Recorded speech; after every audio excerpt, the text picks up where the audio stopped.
Good morning, friends. Welcome back to the session on non-parametric tests. The last three sessions, we were discussing about the fundamentals of a spaces package, how the screen looks like, what are the various menu options available, how to enter data, how to import data from an Excel sheet, and what are the basic operations and what kinds of descriptive statistical tools that can be applied on a statistical data. We are all discussing about all these things. Then in the last two sessions, we discussed about various parametric tests. What are those tests? On what occasions we are supposed to conduct those parametric tests? And we had seen a live example of demonstration of all the major parametric tests. In this session, particular session, I would like to concentrate on non-parametric tests. Before we get into the practical aspects, let us see what is the background of this non-parametric test. As you know very well, the non-parametric test ought to be conducted as an alternative of parametric test. Whenever you are not able to conduct parametric tests due to certain limitations you have with regard to your data, then as an alternative case, we can come to non-parametric test. For example, you have collected the data either in ordinal or nominal form. So for the ordinal and nominal data, it is not suggested and you cannot conduct parametric. So now obviously you have to conduct non-parametric test.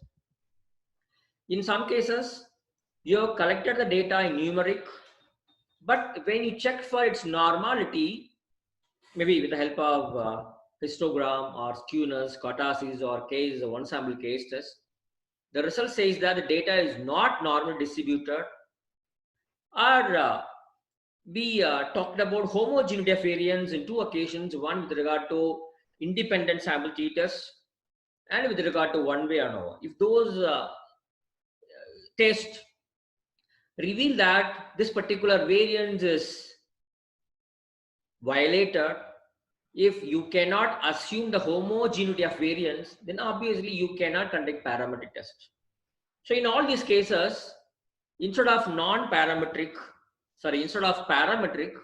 we have to conduct non-parametric tests. So I have categorized all non-parametric tests under three different categories. I just divided them. Under test of association, we have chi-square test, a very popular test.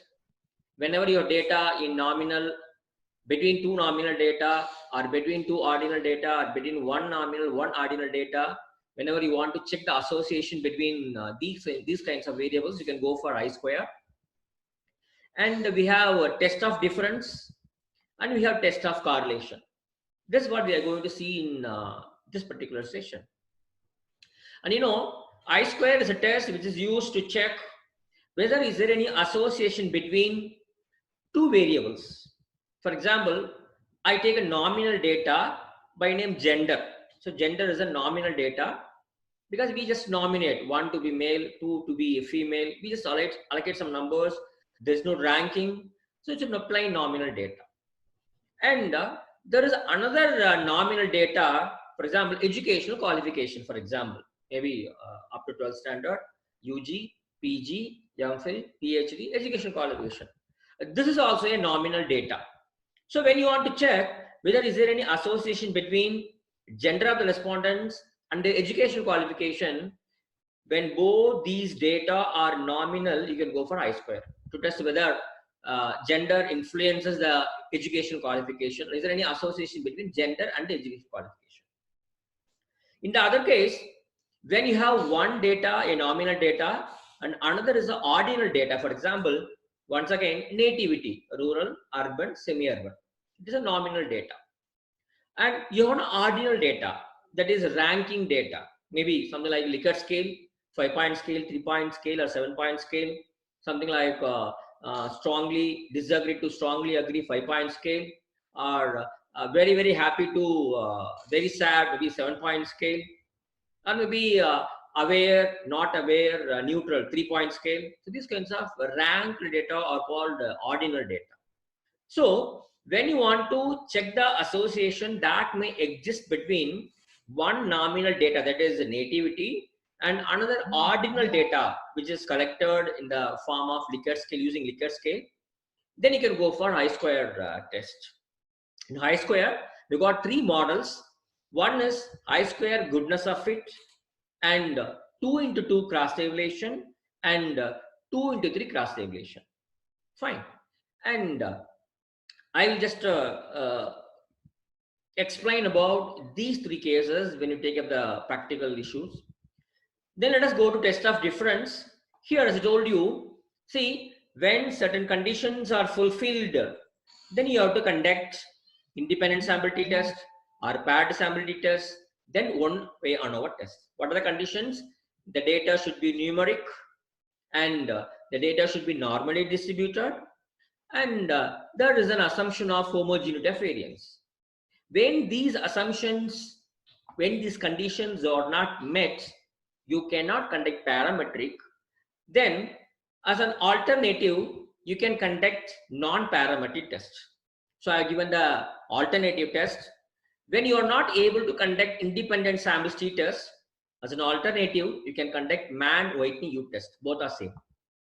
When you are not able to conduct paired sample t-test, maybe because the data doesn't fulfill the conditions, then you can conduct its equivalent called Wilcoxon test.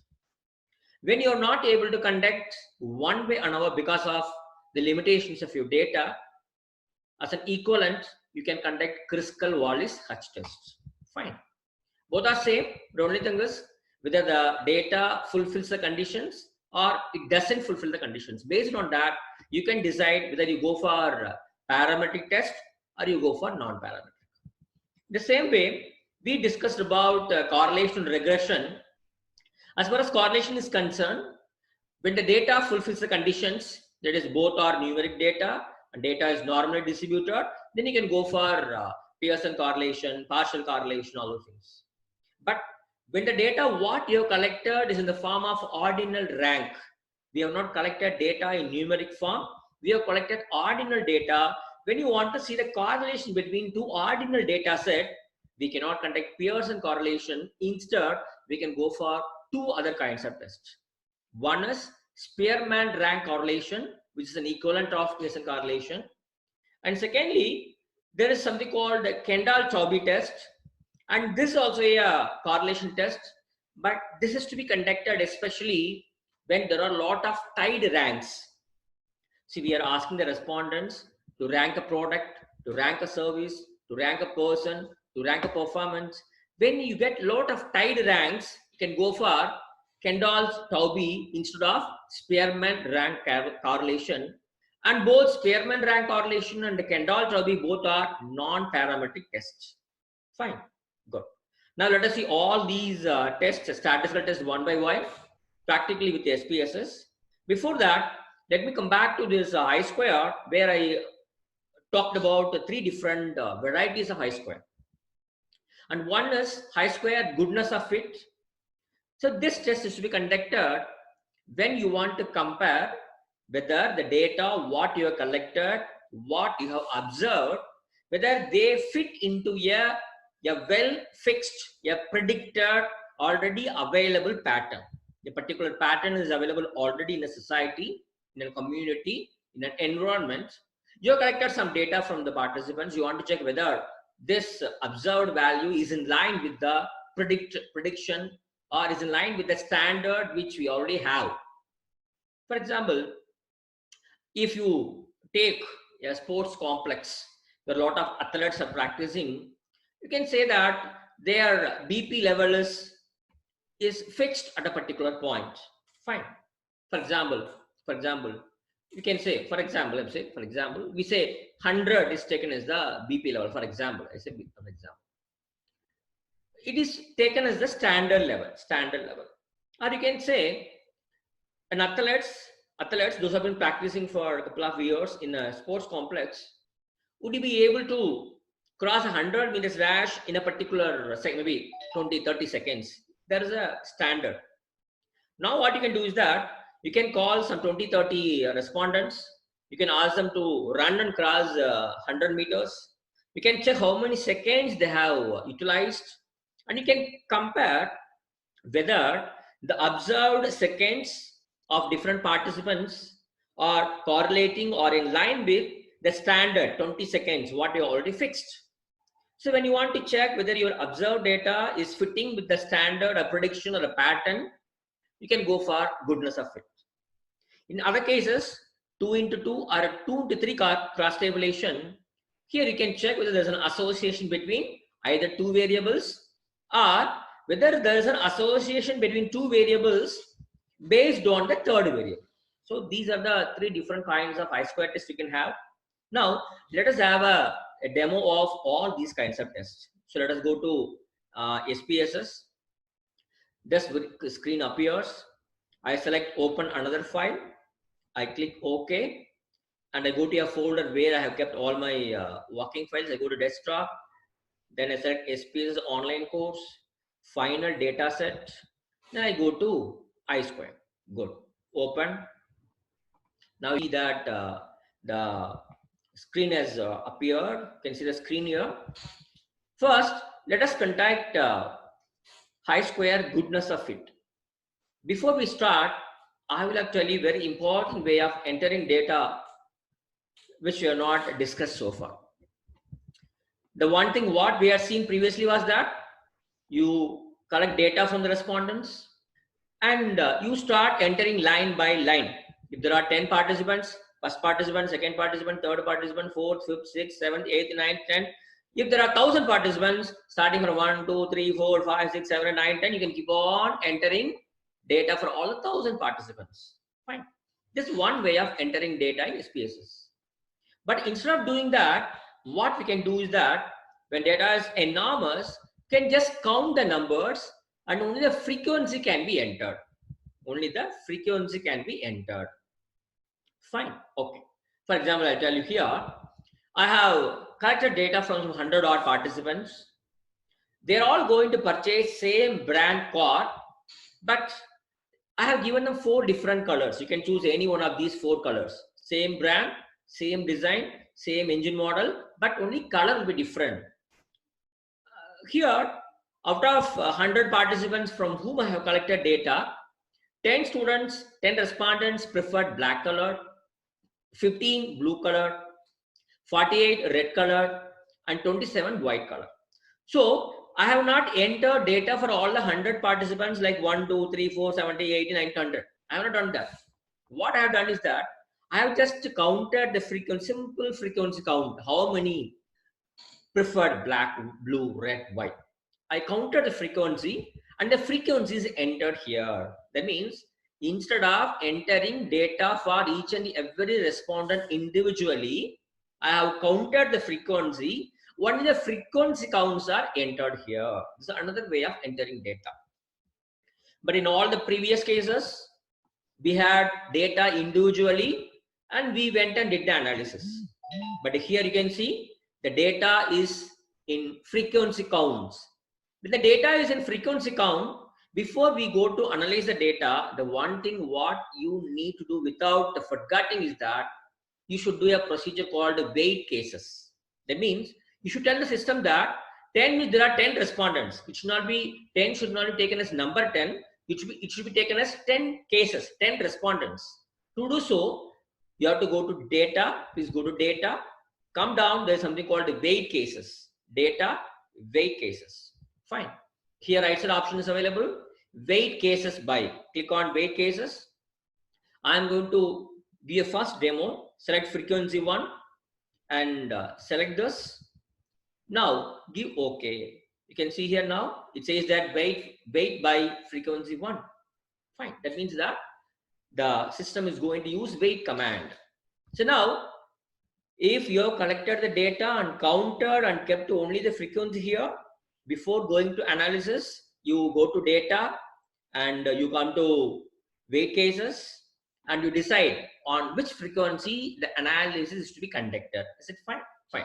Now our purpose is over. Now let us do a test. So what is the test I want to conduct? I want to conduct a test to check whether is there any association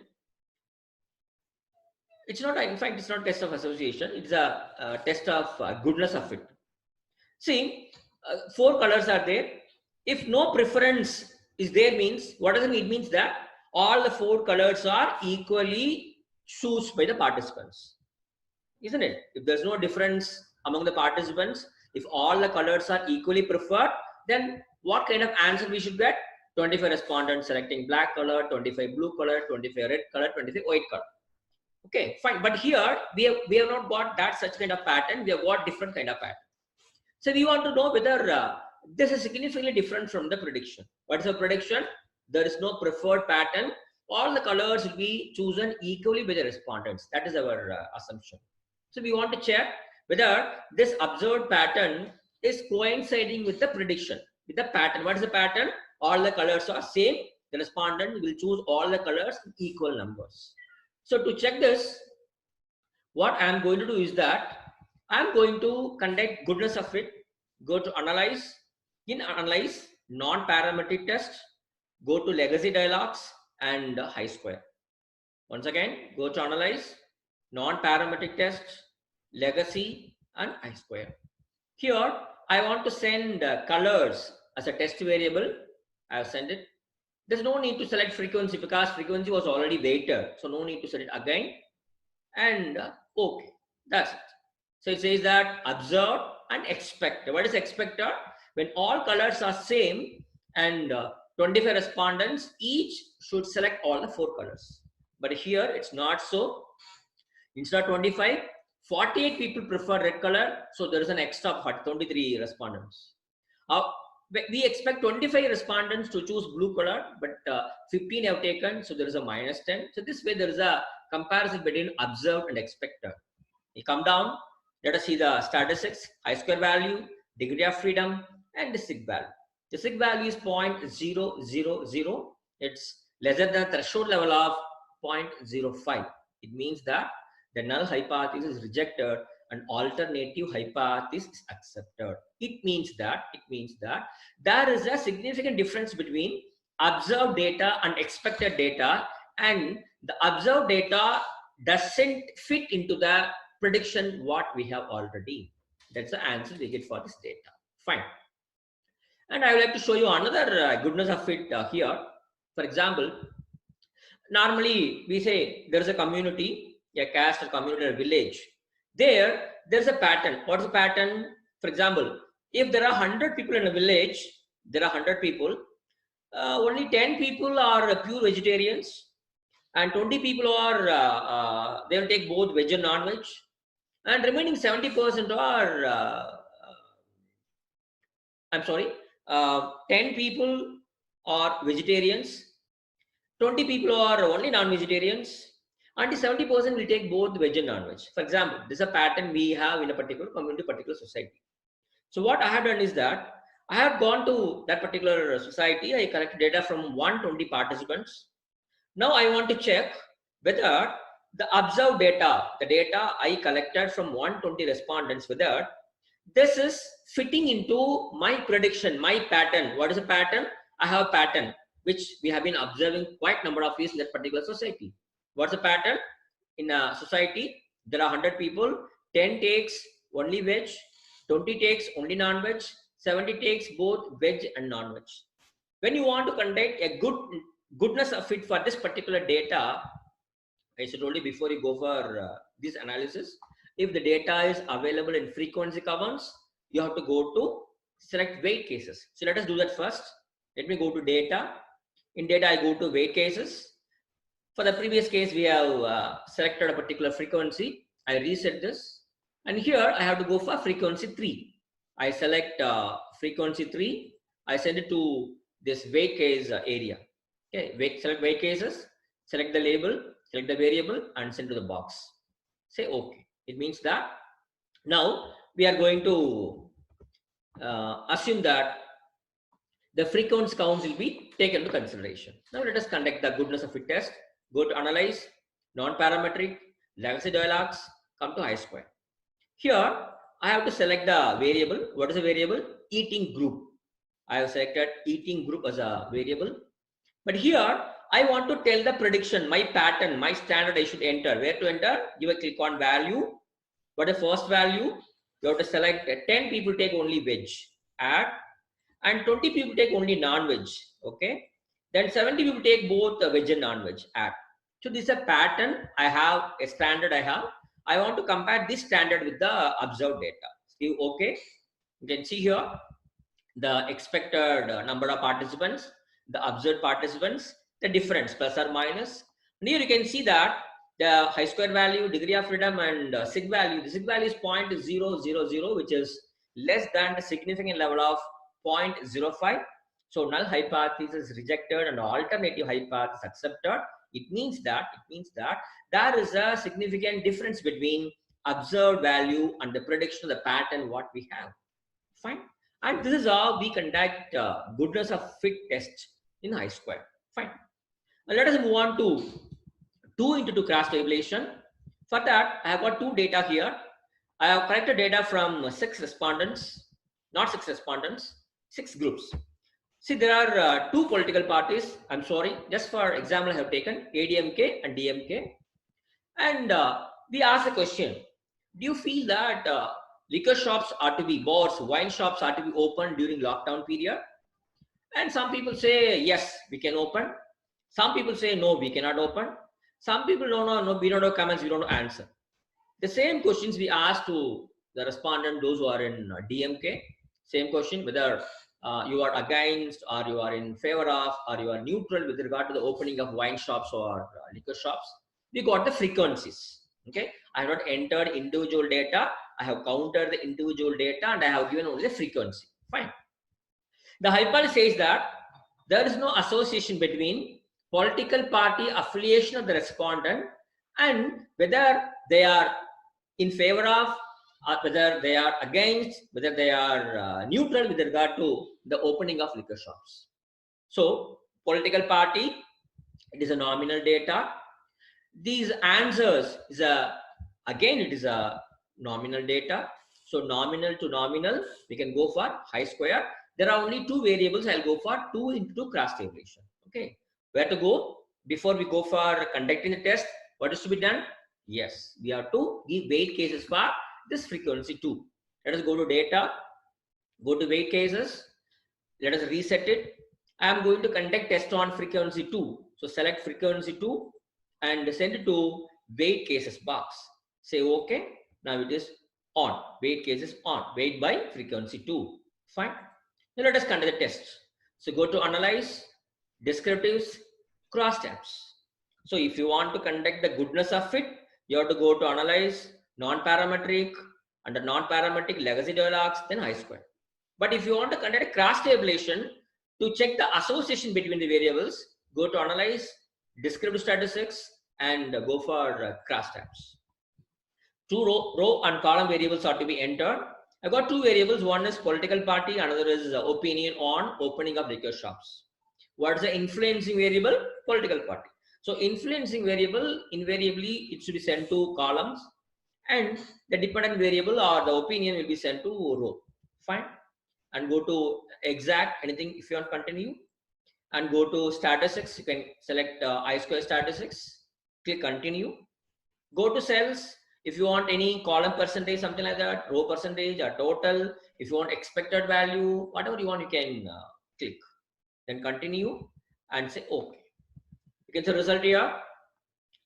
195 respondents. There's no missing case. Fine.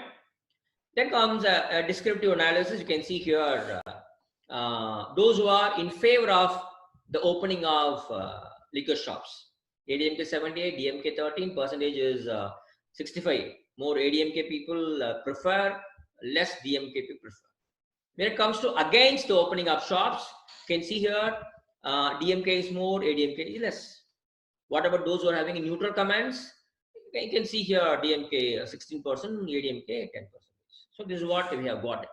Now let us see the chi-square test results. You can see here chi-square value, Pearson chi-square value, degree of freedom, and sig value. Sig value is 0.000. It means that the sig value is less than the significant level of 0.05.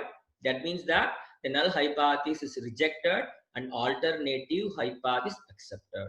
What does it mean? It means that there is an association between political party affiliation of the respondents and their comments on the opening of liquor shops. So there is an association between these two variables. So these are two cross tabulation, because you've got two variables. One is political party and another is opinion on opening of liquor shops. 2 into 2 cross tabulation. Fine, good. Now, as the last part of I-square test, let me move on to the 2 into 3 cross tabulation. Here I got 3 components. One is gender of the respondents, male, female. Then their political party affiliation, BJP or Congress. Then their opinion against or about GST, whether they are in favor of GST or they are against GST or they don't know anything about GST. So I got the data. Now, I want to check whether there's an association between political party and their opinion on GST with regard to gender. So I want to see whether gender is having any influential role on deciding the association between political party and opinion on GST. So okay, there are 3 variables. And I have not entered data individually. I have counted the data and I have given the frequency count. Since frequency counts is given, you know very well, before we start doing the analysis, you have to go to data, go to weight cases and reset this. We need frequency 4, select frequency 4, weight case by frequency 4, fine, it is set, click OK. You can see here, weight by frequency 4. Now let us do the analysis. How to do that? Where to go to analysis? Go to analyze, descriptive statistics. There, go to cross tabulation. There, reset. This is a result of the previous case. I reset it. Now, what are the variables? I want to check the association between 2 variables. One is political party, opinion. Political party is an influencing variable. I send it to column. Opinion, I send it to row. And gender is going to be the 3rd variable. You select gender and send it to the layer 1 of 1. Fine. Is over. I want to check the association between these 2 variables with the influence of gender. Fine. I just go to statistics, click I-square, continue, go to cells. If you want the percentage, you can have expected counts, whatever you want, you can select, continue, then say OK. You can see here, the entire result is split into 2. With regard to male, what is an association between political party and their comments on GST?